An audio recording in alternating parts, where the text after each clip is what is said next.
ବଢ଼ୁଥିବା ବୟସରେ ପିଠି ଯନ୍ତ୍ରଣା ଏକ ବଡ଼ ସମସ୍ୟା ସାଜିଛି। ଏହି ଘରୋଇ ଉପଚାର ଦେବ ଆରାମ।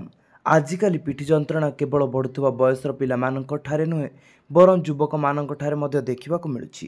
ଆମ ଜୀବନରେ ପିଠି ଯନ୍ତ୍ରଣା ହେବାର ପ୍ରାୟ 84% ସମ୍ଭାବନା ରହିଛି। ନମସ୍କାର ଦର୍ଶକ ବନ୍ଧୁ, ଆପଣମାନଙ୍କୁ ସ୍ୱାଗତ କରୁଛି ଆଉ ଗୋଟେ ନୂଆ ଭିଡ଼ିଓରେ। ଆପଣମାନେ ଦେଖୁଛନ୍ତି ଆପଣମାନଙ୍କ ଚ୍ୟାନେଲକୁ। ତେବେ ଅନେକ ଥର ଲୋକଙ୍କ ପିଠି ଯନ୍ତ୍ରଣାକୁ ଜୀବନଶୈଳୀର ଏକ ଅଂଶ କରି ଏହାକୁ ଅଣଦେଖା କରନ୍ତି।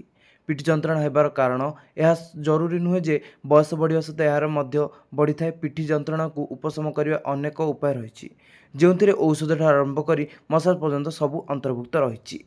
ତେବେ ନିଶ୍ଚୟ ଭାବେ ଦର୍ଶକ ବନ୍ଧୁ, ଯଦି ଘରେ କିଛି ସତର୍କତା ଅବଲମ୍ବନ କରାଯାଏ ତେବେ ଏହାକୁ ସହଜରେ ଚିକିତ୍ସା କରାଯାଇପାରିବ।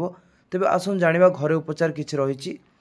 ଯନ୍ତ୍ରଣା କମାଇବା ପାଇଁ ତେଲ ଯାହା ରହିଛି ହେଲ୍ଥ ଲାଇନ୍ ଅନୁଯାୟୀ ପିଠି ଯନ୍ତ୍ରଣା କମାଇବା ପାଇଁ ସେଠାରେ ଅନେକ ମଲମ ତେଲ ଉପଲବ୍ଧ। ଯଦି ଲାଭେଣ୍ଡର ଆବଶ୍ୟକତା ତେଲ ଯନ୍ତ୍ରଣାଦାୟକ ସ୍ଥାନରେ ବ୍ୟବହାର ହୁଏ ତେବେ ଯନ୍ତ୍ରଣା ତୁରନ୍ତ ଆରାମ ମିଳିପାରେ। ଏହା ସହଜରେ ଉପଲବ୍ଧ, ତେଣୁ ଆପଣ ଅଧିକ ଅସୁବିଧା ହେବ ନାହିଁ। ତେବେ ମସାଜ କରିବା ଆବଶ୍ୟକ ରହିଛି।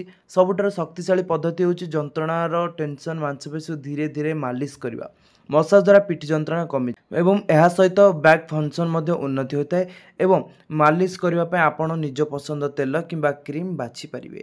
ଲୁଣ ସ୍ନାନ କରିବା। ପିଠି ଯନ୍ତ୍ରଣା ମୁକ୍ତି ପାଇବା ପାଇଁ ଲୁଣ ସ୍ନାନ ଅତ୍ୟନ୍ତ ବା ପ୍ରକୃତରେ ଏକ ଚମତ୍କାର ରେସିପି ଏବଂ ବ୍ୟାୟାମ ପରେ ଲୁଣ ସ୍ନାନ କରାଯାଇପାରେ। ଏଥିରେ ଇନ୍ସ ଲୁଣ କିମ୍ବା ମ୍ୟାଗ୍ନେସିୟମ୍ ସଲଫେଟ୍ ଶରୀରର ମାଂସପେଶୀକୁ ଯାଇ ଚର୍ମ ମଧ୍ୟରେ କାମ କରେ।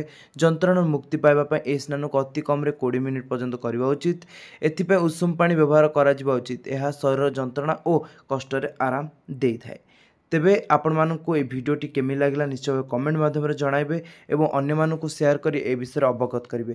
ଏମିତି ନୂଆ ନୂଆ ଭିଡ଼ିଓ ଦେଖିବା ପାଇଁ ନିଶ୍ଚୟ ସବସ୍କ୍ରାଇବ୍ କରନ୍ତୁ ଚ୍ୟାନେଲକୁ ଏବଂ ଅଧିକରୁ ଅଧିକ ମାତ୍ରାରେ ସେୟାର କରନ୍ତୁ। ବର୍ତ୍ତମାନ ପାଇଁ ଏତିକି ରହୁଛୁ, ନମସ୍କାର।